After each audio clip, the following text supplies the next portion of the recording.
सभी को नमस्कार दोस्तों। इस वीडियो में हम बात करने वाले हैं यूपीएससी 2027 की स्ट्रेटजी के बारे में। बहुत सारे बच्चे अभी 2027 का प्लान कर रहे हैं और उनको कैसे अपनी 15 मंथ्स की स्ट्रेटजी प्लान करनी चाहिए, उसके लिए ये वीडियो होने वाला है। आप आराम से अपने सेल्फ स्टडी के माध्यम से या जो भी आप कहीं कर रहे हो कोचिंग वगैरह, उसके हिसाब से ये प्लान कर सकते हो। और 15 मंथ्स की स्ट्रेटजी और टाइम टेबल आपका कैसा होना चाहिए उसको हम इसमें कवर करने वाले हैं। एक एक करके चीज़ देखते हैं। वीडियो पसंद आए तो इसको लाइक ज़रूर करना। तो 15 मंथ्स की स्ट्रेटजी में क्या क्या हो सकता है। बहुत सारे बच्चों के मन में डाउट क्या हो रहता है कि उनको डाउट ये रहता है कि पहले हम प्री का पढ़ें, पहले मेंस का पढ़ें, एनसीईआरटी पढ़ें या स्टैंडर्ड बुक पढ़ें या कोचिंग के नोट्स पढ़ें। ये बहुत सारे उनके मन में डाउट्स रहते हैं। आंसर राइटिंग कब करें, टेस्ट सीरीज कब लगाएं, किस कोचिंग के लगाएं या नहीं लगाएं या PYQ लगाएं, ये डाउट्स रहते हैं। तो ये भी हम साथ में रखेंगे इसमें। तो सबसे पहले जैसे आप प्लान कर रहे हो कि आपको मई 27 में प्री देना है, यानी अभी लगभग मान के चलते हैं 15 मंथ्स आपके पास में है। तो सबसे पहले 12 मंथ्स की स्ट्रेटजी की बात करते हैं। जनवरी 26 से लेकर दिसंबर 26 तक आपको क्या करना चाहिए। जैसा मेरा खुद का अनुभव है कि 5 मेंस मैंने लिखे हैं, 4 इंटरव्यू दिए हैं, तो उसमें मैं कैसे प्लानिंग करता था वो अनुभव इसमें शामिल है। ठीक है, तो जनवरी से दिसंबर के बीच में जो 12 मंथ्स बचते हैं, इसके अंदर आपको तैयारी करनी चाहिए इंटीग्रेटेड प्री प्लस मेंस होता है। जैसे ज्योग्राफी के लिए वो सेम कंटेंट है, एनसीईआरटी किताबें पढ़ते हैं हम, 6 से 12 की जो नई वाली एनसीईआरटी किताबें हैं वो पढ़ते हैं, मैपिंग करते हैं। मेंस के अंदर भी सेम कंटेंट है, हिस्ट्री के अंदर भी वही एनसीईआरटी किताबें, सेम कंटेंट है। तो कुछ सब्जेक्ट ऐसे हैं जिनमें प्री प्लस मेंस कॉमन है। ज्योग्राफी, हिस्ट्री, पॉलिटी, इकोनॉमी के बहुत सारे टॉपिक्स हैं, कॉमन है। कुछ सब्जेक्ट ऐसे हैं जो बिल्कुल मेंस में है, जैसे एथिक्स हो गया, ऐसे हो गया, internal security, disaster management, society, social justice. ये सब्जेक्ट ऐसे हैं जो केवल मेंस में है, तो उनको अलग पढ़ेंगे। बाकी जो कॉमन सब्जेक्ट हैं उनको हम पढ़ेंगे साथ साथ, इंटीग्रेटेड तरीके से पढ़ेंगे। हमेशा तैयारी आपको इंटीग्रेटेड तरीके से ही करनी चाहिए। कभी भी यूपीएससी की तैयारी प्री मेंस इंटरव्यू की अलग अलग नहीं होती है। और जिस दिन आप तैयारी शुरू करते हो उसी दिन आपकी इंटरव्यू की तैयारी भी शुरू हो जाती है। आपकी पर्सनैलिटी उसी दिन से बनने लग जाती है एक सिविल सेवा के दृष्टिकोण से। तो pre plus mains plus interview सभी साथ साथ चलना चाहिए, अलग अलग नहीं होना चाहिए। ठीक है, तो कैसे प्लान कर सकते हैं। और साथ में आपका जो ऑप्शनल सब्जेक्ट है वो भी आपको प्लान करना चाहिए। जैसे आप अभी जनवरी में तैयारी शुरू करोगे, आपने प्लान किया कि हाँ मुझे 15 मंथ्स अपनी स्ट्रेटेजी रखनी है अपनी तैयारी की प्रीलिम्स एग्जाम तक। बाद में आप प्री पास करोगे, मेंस लिखोगे, इंटरव्यू तक पहुंचोगे, वो जर्नी आपकी आगे है। लेकिन पहले वाली जर्नी जो 15 मंथ्स की जर्नी है उसको आपको कैसे स्ट्रेटेजिकली प्लानिंग करनी है, क्योंकि जब तक आप स्ट्रेटेजी और प्लानिंग नहीं बनाओगे तो ये 15 मंथ्स भी आपको कम निकल जाएगी, आपको पता नहीं लगेगा, अगला अटेम्प्ट आ जाएगा आपका। इसलिए हमेशा टाइम टेबल प्लान करना चाहिए और उस प्लान पर खरा भी उतरना चाहिए। चाहे डेली आप 6 घंटा 8 घंटा पढ़ो, लेकिन रेगुलर पढ़ो, तभी डेडिकेशन अनुशासन आएगा और इस एग्जाम में आप बहुत अच्छा कवर कर पाओगे। ठीक है, तो प्री प्लस मेंस आपको इसमें कवर करना है और साथ में अपना ऑप्शनल सब्जेक्ट डिसाइड कर लेना है कि आपको कौन सा रखना है। जो आपकी मर्जी रखो, आप क्या डिसीजन है वो। ठीक है, ज़्यादा गाइडेंस किसी से लेने की नीड भी नहीं है। नॉर्मली आप देखना यूपीएससी जैसे हिंदी मीडियम में विशेषकर कौन से सब्जेक्ट अच्छा कर रहे हैं, इंग्लिश मीडियम में कौन से सब्जेक्ट अच्छा कर रहे हैं, आपकी रुचि के सब्जेक्ट में कितना स्टडी आपको करना पड़ेगा, नोट्स कंटेंट कैसा है, उसके हिसाब से अपना ऑप्शनल सब्जेक्ट प्लान कर लो।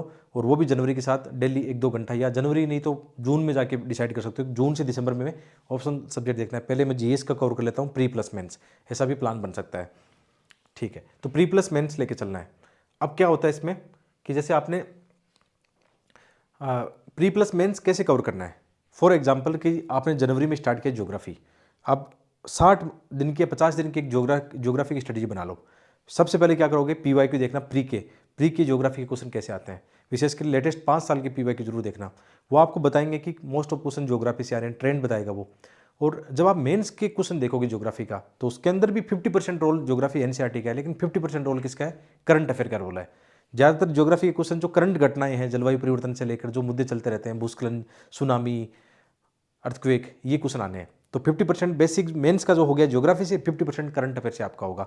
मेंस के अंदर करंट अफेयर का वेटेज ज़्यादा है और उसके शॉर्ट नोट्स भी बनाने हैं। कैसे बनाने हैं शॉर्ट नोट्स, आप ये देखना, ट्रेंड एनालिसिस करना, थीम एनालिसिस करना कि बार बार कौन सी थीम रिपीट हो रही है, या आप जो भी कंटेंट पढ़ रहे हो, एनसीईआरटी पढ़ रहे हो, उनके शॉर्ट नोट्स भी बना लेना।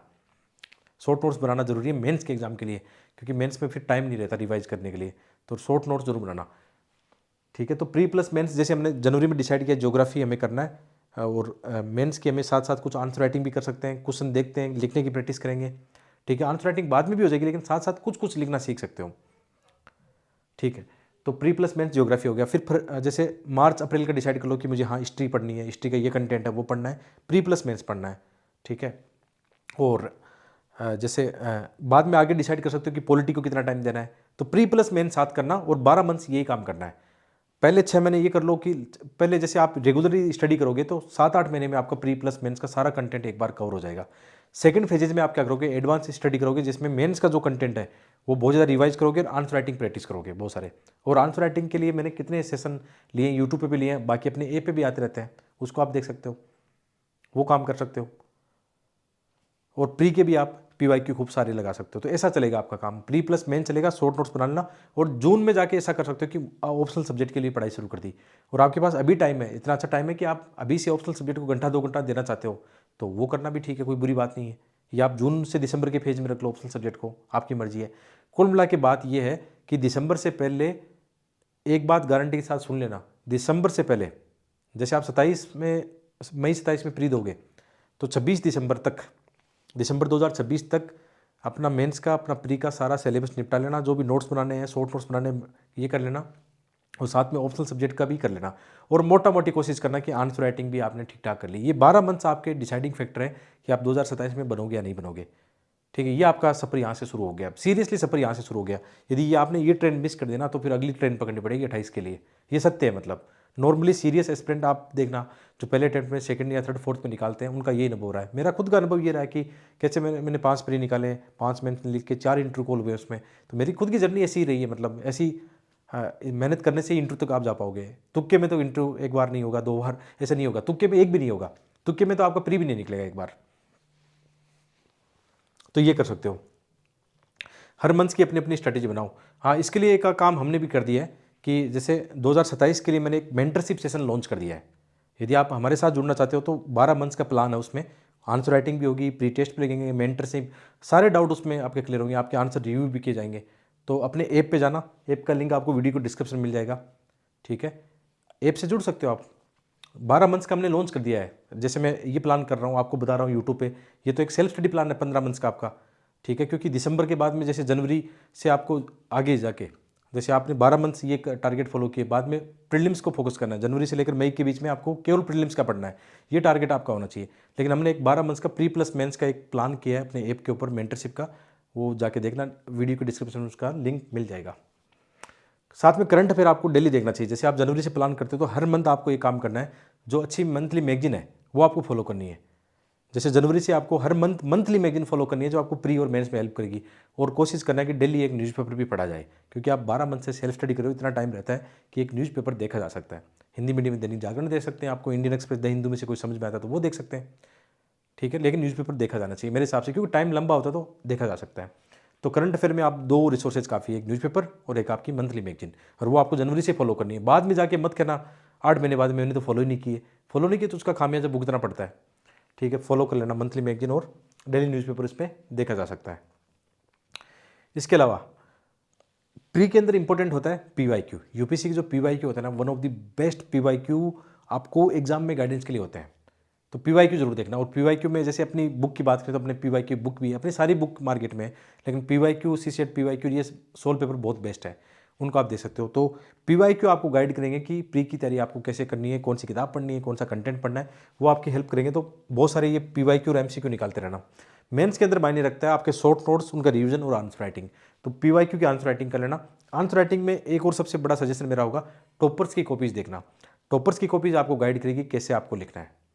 ठीक है, तो इस बात को इंपॉर्टेंस जरूर देना। शुरुआती 6 महीने में हो सकता है आंसर राइटिंग नहीं करो, ऐसे फेज बना लो कि जनवरी से लेकर जून तक मुझे अपना लगभग सिलेबस करना है, जून की जगह अगस्त तक चले जाओ, कोई बात नहीं, लेकिन आंसर राइटिंग मुझे दिसंबर से पहले कर लेनी है। और PYQ की आंसर राइटिंग पहले करो, टॉपर्स की कॉपी ज़्यादा से ज़्यादा देखो, फिर कोई टेस्ट सीरीज देखनी है तो देख लेना आप। उस समय हम लोग भी जून से दिसंबर में एक आंसर राइटिंग का बेस लेके आते हैं, बाद में चाहो तो वो ले सकते हो, या अभी जैसे 12 मंथ का pre plus mains answer writing का वो देख सकते हो। ऐसे उससे हेल्प मिल जाएगी आपको। बाकी सेल्फ स्टडी से भी किया जा सकता है, ये सारा किया जा सकता है आराम से। ठीक है, तो जैसे बाद में क्या होगा, जैसे आप 12 मंथ्स आपने कर लिया, बस कंडीशन एक ही माइंड में रखना, मुझे दिसंबर से पहले अपना प्री प्लस मेंस का सारा सिलेबस, सारे अपने notes, answer writing, optional subject उनके नोट्स, आंसर राइटिंग, ये कर लेना है 12 मंथ्स में। और कोशिश करना प्री प्लस मेंस के जो सब्जेक्ट कॉमन है उनको साथ ही पढ़ना, मेंस वाले अलग रहेंगे, जो अलग सब्जेक्ट हमने बात कर ली है। उसके बाद में क्या होगा, जनवरी में आप जाओगे 27 में, तो वो 5 महीने केवल डेडिकेशन देने आपको प्री को। केवल प्रीलिम्स पढ़ना है। बहुत सारे बच्चे क्या करते हैं, मई अप्रैल तक आंसर राइटिंग करने में बिजी रहते हैं, क्योंकि उनको मेंस का सिलेबस पहले नहीं किया उन्होंने। लेकिन आपके पास टाइम होगा तो आप आराम से कंफर्ट जोन में जाके जनवरी से मई के बीच में केवल प्रीलिम्स का पढ़ोगे। और उसमें दो चीज़ें ध्यान रखनी है, प्री का जीएस का पेपर है, एक आपका सीसेट का, दोनों को बराबर वेटेज देना है। सीसेट अब माफ नहीं करते आजकल, सीसेट बहुत खतरनाक पेपर आने लग गया है, तो उस समय आपकी स्ट्रेटजी होगी कि हाँ मुझे ये करना है। बाकी जो मैंने अभी अपना कोर्स बताया था, हमने एक प्री प्लस मेंस का 12 मंथ्स का एक हमने कर दिया है, बहुत तगड़ा सेशन है, बहुत सारे बच्चे जुड़ रहे हैं, आप इसको देख सकते हो। और ये हिंदी माध्यम है, आपका मेंटर अच्छा अनुभवी, आप जानते हो 4 इंटरव्यू दिए, तो आंसर राइटिंग पे पकड़ है तभी इंटरव्यू कॉल होता है। अच्छे नंबर भी हैं रिटर्न में, कई बार एक बार 821 भी रिटर्न में आ चुके हैं। दुर्भाग्य से इंटरव्यू में कम मार्क्स थे, नहीं हुआ फाइनल, बट अब जर्नी ये है कि मुझे बच्चों को पढ़ाना है, अच्छी मेंटरिंग देनी है उनको, तो ये चीज़ें आप ज्वाइन कर सकते हो। यहाँ पे फ़ोन नंबर दिए गए हैं, और अपना ऐप जो है गूगल प्ले स्टोर पर या iOS ऐप पे देखना, स्टडी विद डीजे जो अपना ऐप है, 5 तारीख से ये सेशन स्टार्ट हो जाएंगे, एडमिशन ओपन है उसमें, और लिमिटेड सीट है, ये ध्यान रखना, लिमिटेड सीट्स है। 5 जनवरी से हमारे सेशन शुरू हो जाएंगे, 12 मंथ्स का मेंटरशिप है, ठीक है। इसका लिंक वीडियो को डिस्क्रिप्शन में, मिलते हैं एक और वीडियो में। आशा करता हूँ कि जो 15 मंथ्स की स्ट्रेटेजी वाला आपका जो प्लान है, एक रोड मैप आपको समझ में आया होगा। बाकी जो बुक्स एंड रिसोर्सेज कौन कौन सी किताबें पढ़नी है, तो वो तो यूट्यूब पे टॉपर सजेस्ट करते हैं, मैंने भी कई वीडियो बना रखे हैं बुक्स, और उसमें कोई डाउट नहीं, आपके पास सब पता रहता है कि कौन सी किताबें पढ़नी है, ठीक है। तो मिलते हैं एक और वीडियो में, आप सबका बहुत बहुत धन्यवाद।